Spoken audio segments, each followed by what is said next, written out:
What's up? What's up? What's up? Welcome to my channel. This is Lucidprophecytarot, and I'm coming to y'all with the new edition, a new version of readings, or sort, not really new, but just a new topic, okay? And this new set of readings, I'm gonna call them the ferret hole instead of the rabbit hole, because I mean everybody says that, so we're doing the ferret hole, all right? And let's get straight into it. I don't want to hold y'all up. So I was sitting outside, right, in this new location that I'm at, and I looked ahead of me. I was smoking. I looked ahead of me, and I noticed that there was a barbecue pit. I'm gonna post pictures of the barbecue pit later so that you guys can understand. But the very front of the barbecue pit, it says fire magic. So I'm like, okay. And to the left, it says Aurora. And to the right is A054. So that breaks down to 10, which then breaks down to 1. Someone could be a life path number 1. Someone could be born on the 10th or the 1st, okay? But that led me automatically to think about Sleeping Beauty, all right? Princess Aurora, right?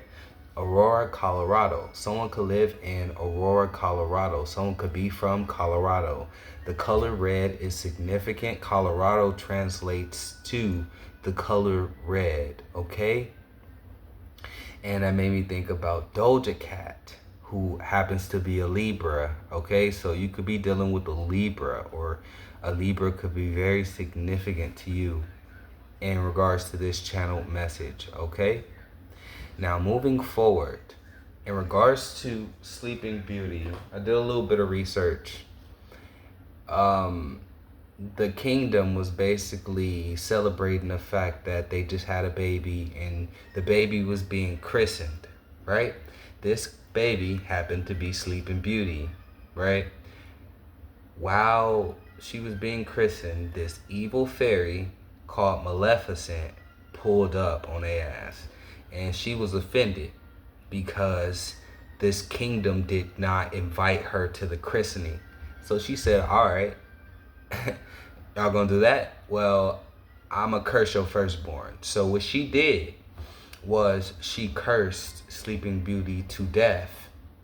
However, how it translates to Sleeping Beauty is one of the fairies, right? You know, she had 3 fairies, 3 good fairies, Merryweather, Flora, and Fauna. Merryweather actually reduced the effect of the curse to sleep instead of death, because we know that sleep and death are cousins, okay? So, mind you, before I even get deeper into the reading, understand that all this is intuitive, but it all gonna make sense, okay? So just flow with the reading. Now, Maleficent did that, right? And she peoned off, right? She didn't do it for no reason. That tied back to ancestry. So ancestry could be very significant to a lot of you guys.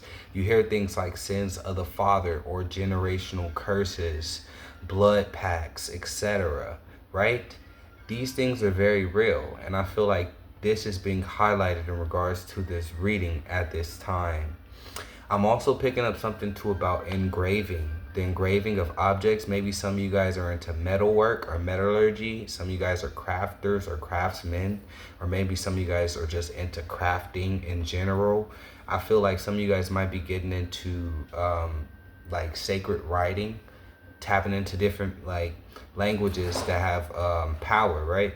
And engraving these languages on different objects. So some of you guys might actually have like your own business.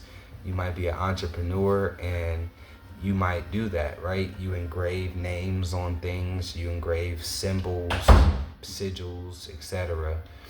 In order to enchant or maybe power up certain things if you believe in that, okay?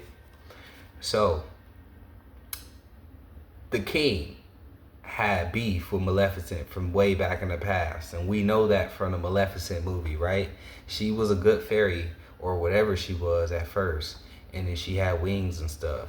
But then the prince like did something and like basically screwed her over and got her to get her wings cut off or something like that. Y'all seen the movie. Y'all seen what happened, okay? But basically that's significant. It's the ancestry that ties this together, right?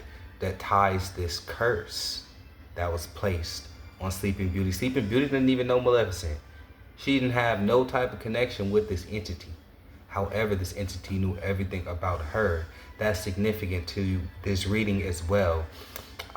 What's also significant is children, right? Because it's all centered around the birth, which is a pinnacle in life, right? We have certain pinnacles in our lives, right? Periods where massive transformation happens, where we change from one stage to the next. We consider those pentacles, okay? You can even relate this to age, because a lot of the times our achievements and our goals are measured by time. So when we have the pentacles in the tarot, you understand it could also represent pentacles, like periods of life, okay? And success, overcoming certain obstacles, or just breaking through into a new surrounding, into a new perspective, into a new environment. So getting back to this, Sleeping Beauty was an only child. Some of you guys might be only child, or you might be dealing with someone who was an only child. But someone was cursed by Maleficent, the evil fairy. I'm telling you all this is because it's going to tie to something else, right? So how was she cursed? She was cursed to be killed by the spinning wheel. Someone might be into sewing. Someone might be into crafting, like I said. But the spinning wheel. The kingdom burned all the spinning wheels. However, there was just one magical spinning wheel that Maleficent made on that day. I don't feel like that's too significant unless we're talking about extraterrestrials. Something could have happened on someone's 16th birthday as well. Or the 16th is very significant. Maybe something happened to you when you were 16 in particular that really was meant to be a curse, but it turned into something else, tying it back to the story. I feel like Hebrew and Jewish lineage is very significant, okay? Jacob, Rachel, those could be someone's names. You also have Reuben, Simon, Levi, Judah, Izzy. You got Zebulon and Dana, okay? So any of those names could be significant to you guys. Excuse me, we got commercials going on. So, getting back to Sleeping Beauty. There were 3 good fairies, right? They kidnapped, or they didn't really kidnap, they took Sleeping Beauty from the king and the queen and chose to hide her in the forest. Some of you guys might be in a forest. Some of you guys might have grown up in the forest, okay? Some of you guys might feel like you're being hidden or covered for spiritual reasons, because there's some type of unknown force that may not be working in your favor. Or this is related to something that you have already undergone, maybe when you were younger, okay? But they hid her in the forest. The names of the fairies were Merryweather, okay? She weakened the curse. So that's very plain. It's Merryweather, okay? Earth signs, Capricorn, Taurus, and Virgo is very significant because flora translates to flowers and the environments that are native to wherever we're talking about, right? And then fauna translates to the animals and organisms that inhabit the environment of wherever we're talking about. So literally the 3 good fairies translates to like a beautiful day somewhere, like where you see the animals of that native land, you see the plants of that native land, and there's good weather, okay? So all of that is significant, okay? Maybe nature is very significant. Some of you guys might have significant Taurus placements. Taurus is the placement that rules over nature. It also rules over our natural senses. It also ties into intuition, because our natural senses, our 5 or perceived 5 senses, taps into extrasensory perception, okay? So it all starts with the grounding of Taurus. That's why they say you have to get grounded. It's because extrasensory perception filters itself through our natural five senses. That's why we see things, we smell things, we taste things, whether it's physical or intuitive. It's filtered through nature or through Taurus, okay? So that's very significant. The mother's name of Sleeping Beauty was Leah. That can be very significant to some of you guys. The father's name was Stephen. So the mother, Leah, translates to delicate. The meaning of the name translates to delicate, weary, wild cow, and mistress. Okay? The father, Stephen, is of Greek origin. Greece could be significant, okay? But it translates to crown and wreath. And now I'm going to tell you why this is significant. This is significant in many different ways, but I was outside and I seen two of the little red wreath things that you would see during Christmas, and it was just tied to a regular tree branch outside, and it was just two of the wreath things, and I immediately thought about Christmas. It's going to tie us to our next topic, which is still connected, but you'll see where I'm going with this, okay? Excuse me. I rebuke any negative energy. Stephen means to encircle, to put round one's head, okay? In ancient times, it was used to signify honor, power, and royalty, okay? So when we're talking about the story of Sleeping Beauty, it gets very metaphysical, okay?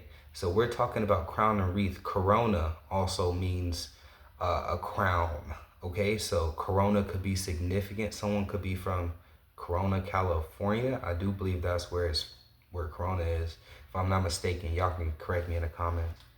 But it ties to wreath, which is tying to Christmas again, okay?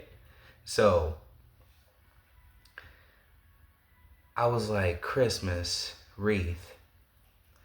And that tied to Saint Stephen, okay? So Saint Stephen was the pro-martyr, or the first martyr of Christianity, okay?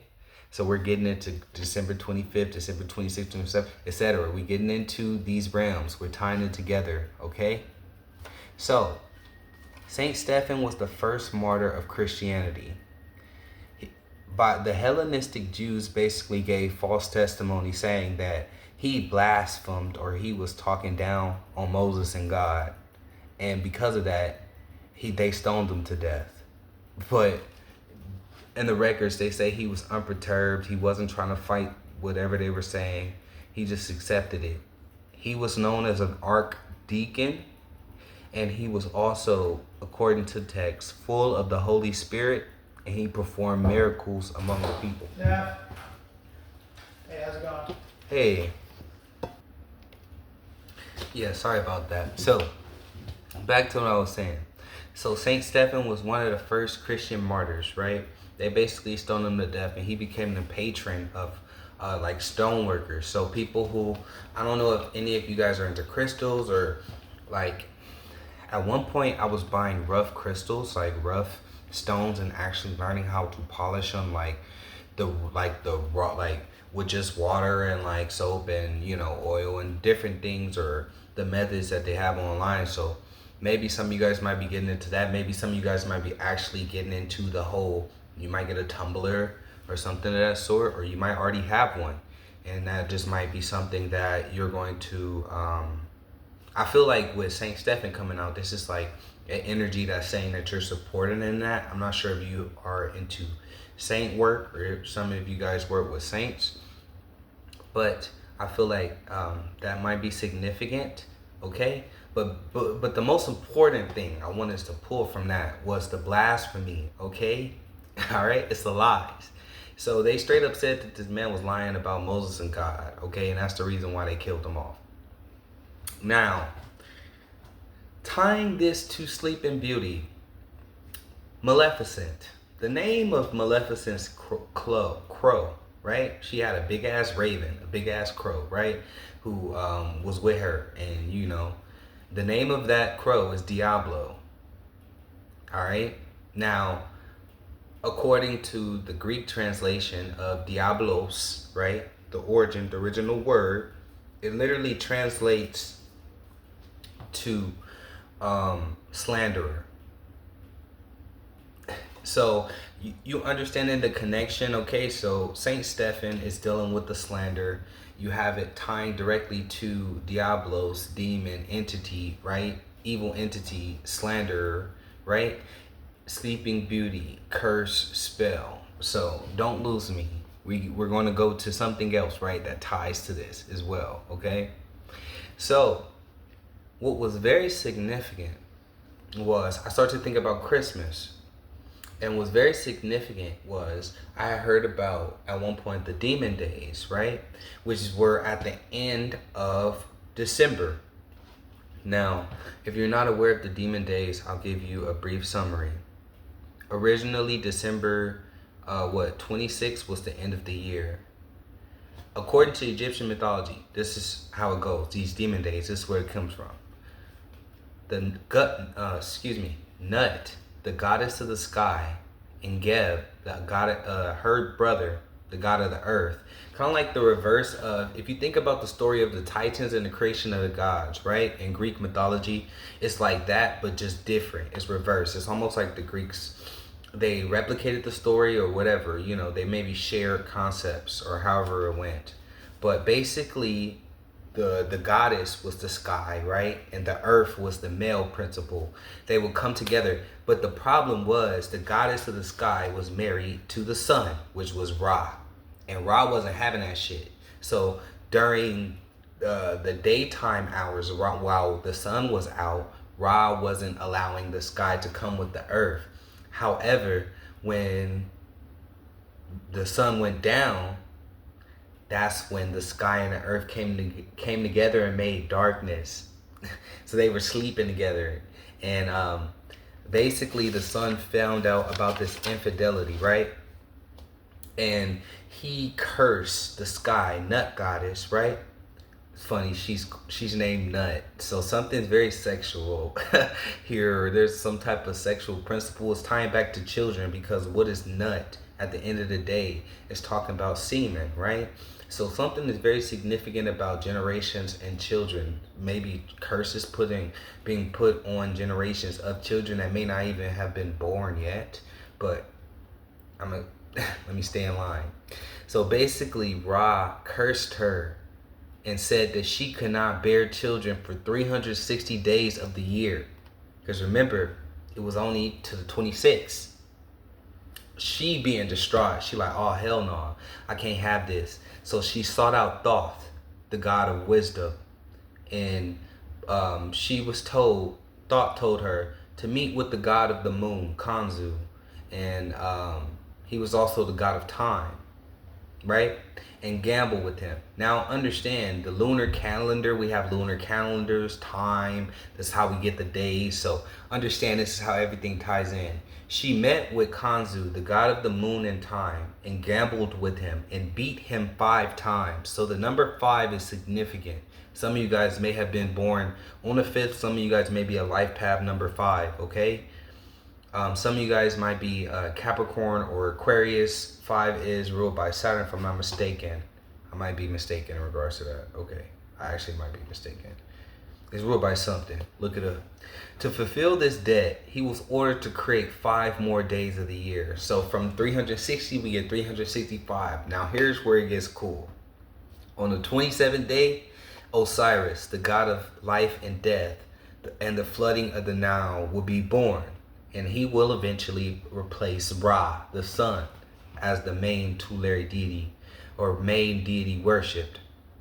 On the 28th, Horus, the god of the sky, the first king of Egypt, and the guy who created the first people, was born. Okay? On the 29th, Set, the god of the desert, thunder, evil, and suffering, was born. And he was the one who eventually will kill Osiris. On the 30th, Isis was born. She was the goddess of motherhood, healing, and protection. She would be the one who eventually would figure out how to revive Osiris. And 31, on the 31st day, Nephs, or Persephone, she's comparable to Persephone, Ishtar, the goddess of death, or the goddess of the underworld, because the 31st would then actually mark the new end of the year, and she would then be known as the goddess of death, and she was born on the 31st.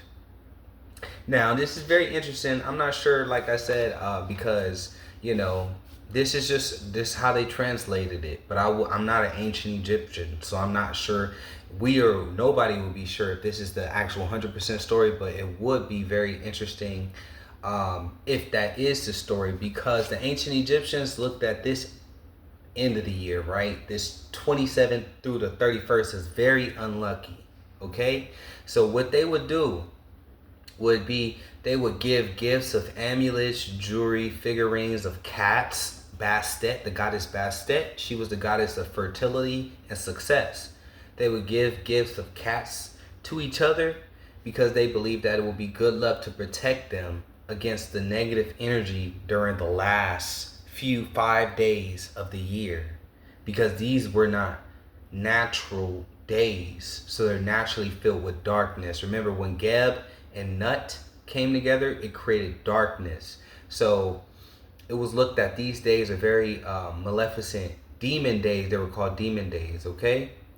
And one of the biggest challenge, I read this somewhere, I'm not sure about this either, but it ties into the reading.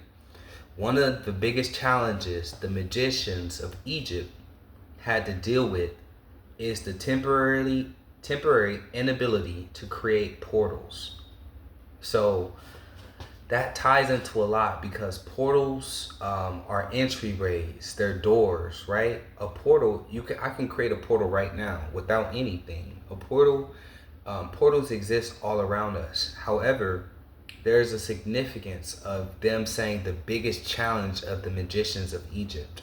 So I'm not sure if someone might be into that, or maybe they study Egyptian magic in particular, but something about being neutralized during the last 5 days of the year, okay, for certain magicians, okay. Now, the moon, the agreement, okay. So I was picking up that this is like part of the agreement. It's like, because the moon lost, right? Part of the agreement was, it was to render these magicians obsolete, maybe possibly so that it could prevent Ra from stopping these entities from being born on these last 5 days of the year, okay? So,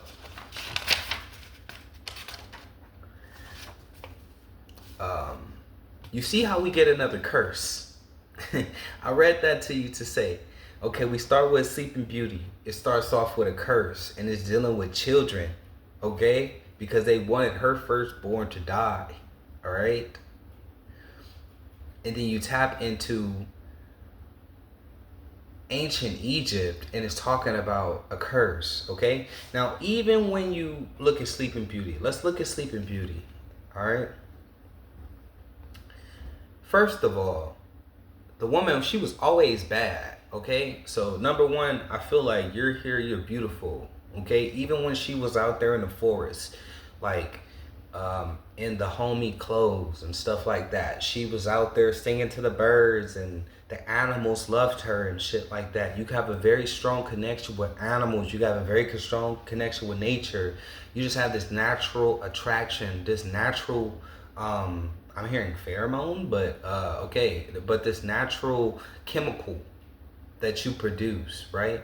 That makes you beautiful, not just physically. I feel like there's a lot of things that about you that are beautiful, but I feel like your beauty could be a symbol or a trigger point for jealousy, okay? Because again, this entity that was trying to kill Sleeping Beauty, she didn't even know, all right?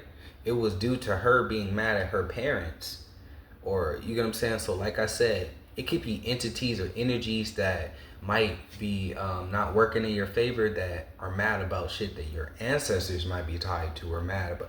And then because you share their blood, it's just kind of like something that you have to learn how to neutralize in this lifetime. That might be significant to you. You might be confused as to why certain shit is just happening to you, because you haven't participated, or you haven't. It goes beyond you. Basically, that's what I'm trying to say. This has something to do with royalty, lineage, okay, bloodlines. All right. Also, if you look at Sleeping Beauty, and if you look at how she eventually got her, right? She basically had to trick her. So she sent some type of entity, right, to get her attention, and it was glowing, and she just couldn't keep her eyes off of it. So it's something about being in a trance. It's something about being distracted or being backdoored. It's kind of like caught off guard. Almost when you think about it, she almost was possessed towards the end. That was a very weird and kind of like creepy scene in Disney as well, especially when she was getting ready to go prick her finger on the spinning wheel as she was moving up those stairs. It was like that green light that was shooting on her face and shit. She looked like a bit like a zombie. Okay, so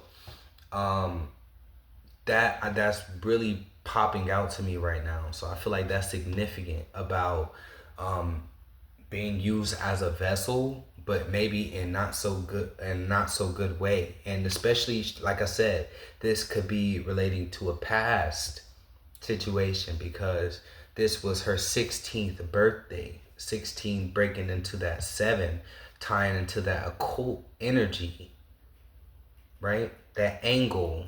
Some of you guys, this could have been a falling angel. Yeah, because she was a good fairy, and she turned back. This could have been a falling angel. And the reason I'm saying that is because angel and angle ties together phonetically. And phonetics are vibration. Everything ties to vibration. So it's almost recognizing the same energy signature, if that makes any sense.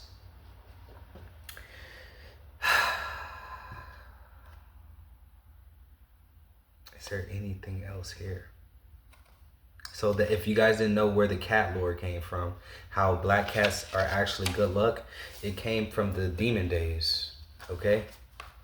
I don't know how, well, I mean, I do know how. It's because people seen that, and then they started to demonize Bastet, and so black cats or anything associated with black cats became associated with witchcraft or negativity. Anything black is usually associated with negativity. That's why they call black magic. You get what I'm saying? You should have saw my grandmother, she had a Webster dictionary, an old one. Excuse me, I'm burping a lot. I rebuke any negative energy. She had an old Webster dictionary that was this big, like, and you can look up the dictionary. And every time I didn't know a word, she forced me to go into that dictionary and look it up. And it was taped together. It was huge. But when you looked up the word black, it was everything bad. It was just like so bad. Like, and you gotta understand what that does to the subconscious. It's not about consciously knowing, okay, this is the word, da da da. It's the subconscious thing. You then associate black with everything evil in the world. So then when you hear somebody identifying as black, what does your subconscious tell you? It's that person is everything evil in the world. It's kind of like it's a psyop, and that's relating to one of a form of a generational curse or spell, because spells are spells. Getting into the dictionary, how do you make a word? You spell it, right? So this craft, this curse plays a part not only in ways that you think, it plays a part subconsciously as well. Because whether you're black, white, Asian, whatever your ethnical or racial background, at this point, it's about your spiritual, I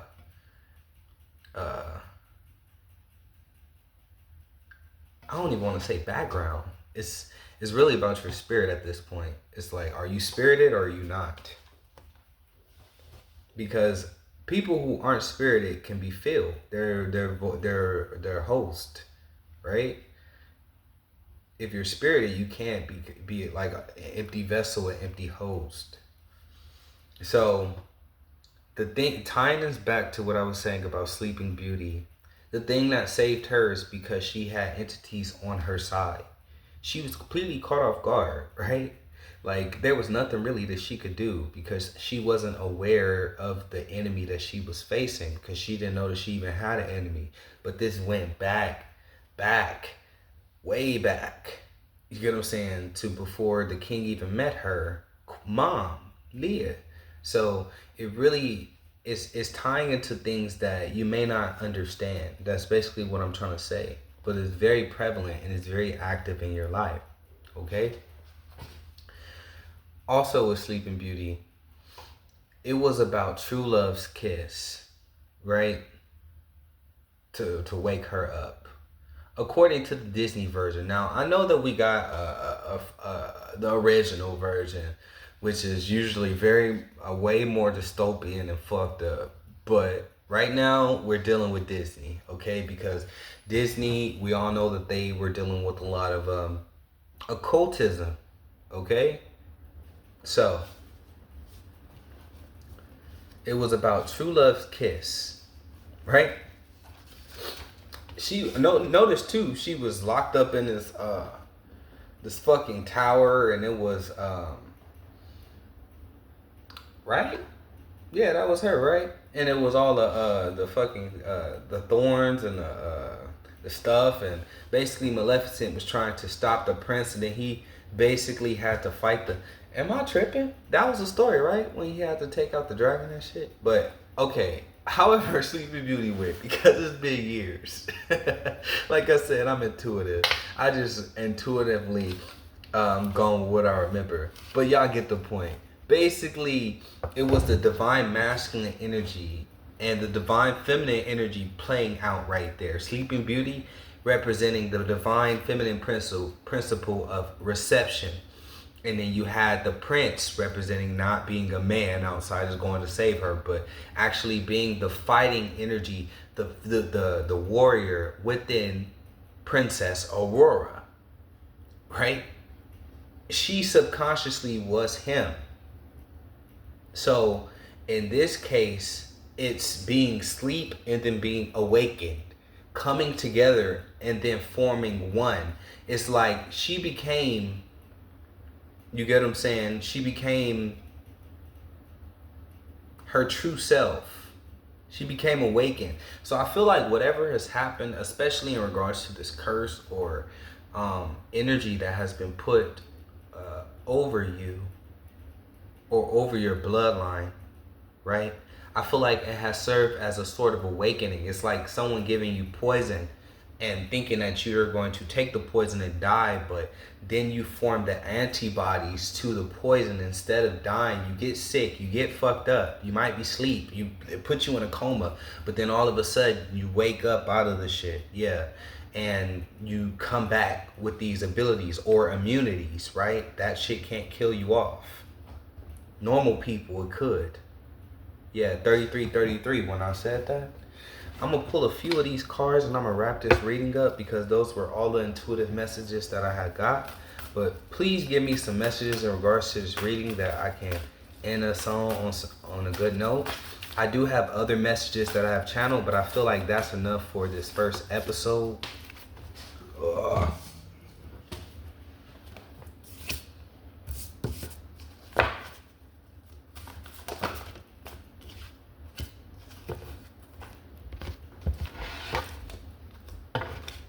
Give me some messages. Shit.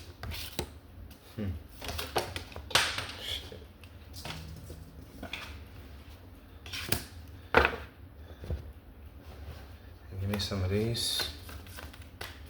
I'm also pulling some past life energy for you as well, because I really want to give y'all something good. Wow, we have the elk coming out twice in 2 different decks. Now that's crazy right there. I've never had that happen. Wow, I feel like major light code activation coming on for you. Okay. Give me some past life energy for this collective, this divine collective that I have channeled for today's reading into the ferret hole, Aurora. All right. Please give me some past life energy for them.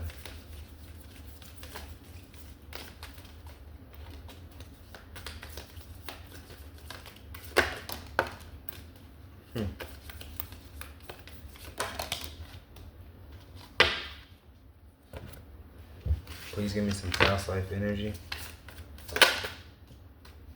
Please give me some past life energy. Whew. Boy, what I tell you. What I tell you. You see that? You see what it says? Spirituality and religion. Then you have forgiveness with the doves. You have Asia. And you have communal living. Biblical. What did I tell y'all about Saint Stephen and how he blasphemed God, Moses, right? We're talking about Hebrew and Greek lineage, etc. Everything is tied. Some of you guys have had actual biblical. You know what's crazy? I'll share something about myself. I was channeling my past life, and I found out that in one of my past lives, I was Rebecca. In the Bible, I was tripping out because I didn't know it was Rebecca, but I had pulled up some energy, right? And I had picked up a woman and what she was going through and how she felt about her husband and the different women, but she was the only one that he had married and shit like that. And it was Rebecca's story, y'all. I was tripping out because I had heard that name. I was like, Rebecca. I didn't know, and then but it's a Rebecca with a K, Rebecca from the Bible, and I had no idea, and I was like, what? My mind was blown. So some of you guys might have had an actual biblical past life where you were somebody very, we'll get into it. Something about living in a castle, living in communal quarters, maybe living in living together with someone, possibly. During the biblical times, yeah, spirituality and religion, something having to do with the Bible, okay? This could have something to do with Moses because it did specifically mention Moses, all right? And you have Asia, and that's where they claim that all this stuff may have gone down, according to them, okay? But we have fall of civilization. Wow, okay. Maybe some of you guys were, look, okay, we're just gonna get the rest. Wisdom keeper, wise person, well-informed, enlightened, wounded healer.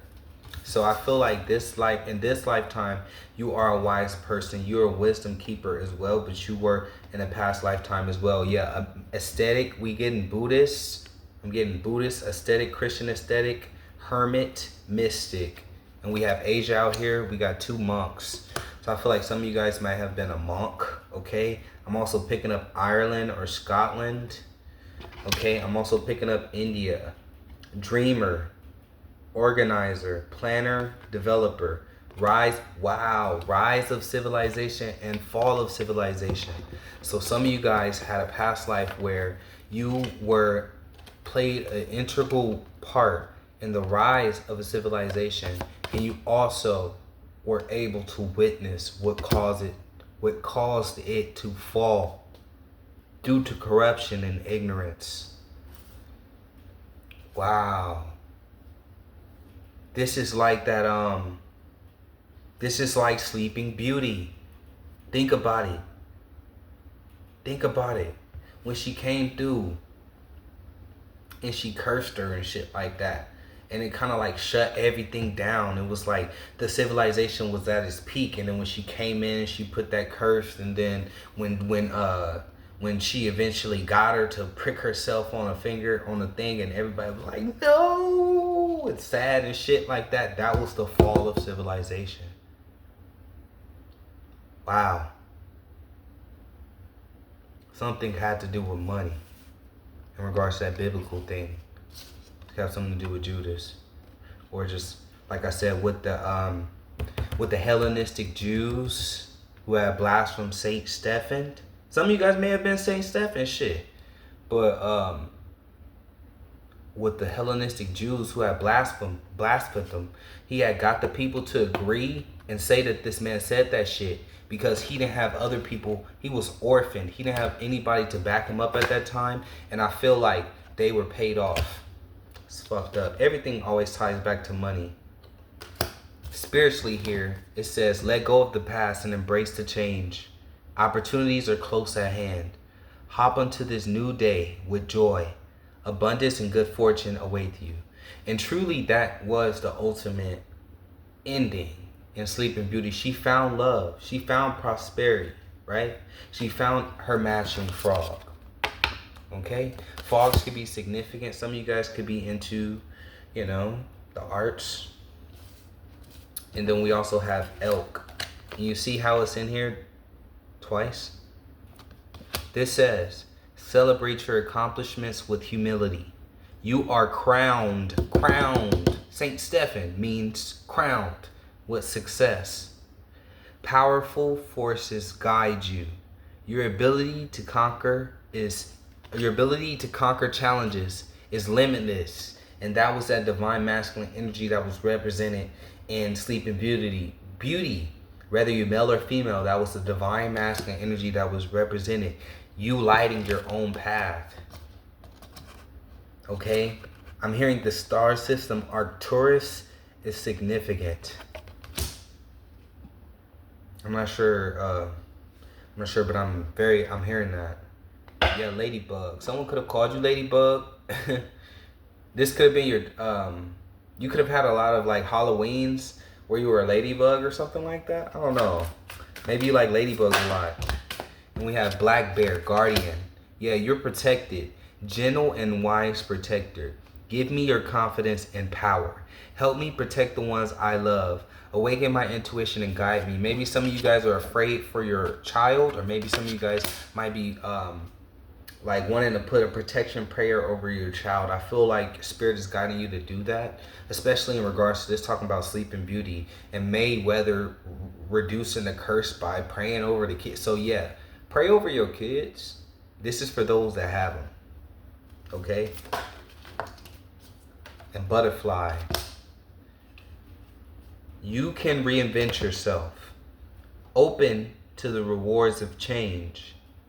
You have brilliance to share with the world. Love every part of your journey. Yeah. So, I'm picking up with that. It's the end of this reading here. So, I hope that y'all enjoyed this first segment of the Ferret Hole Aurora. And I hope that y'all be back again soon. So, I appreciate if y'all hit that like, share, and subscribe button. And that's it. Bye.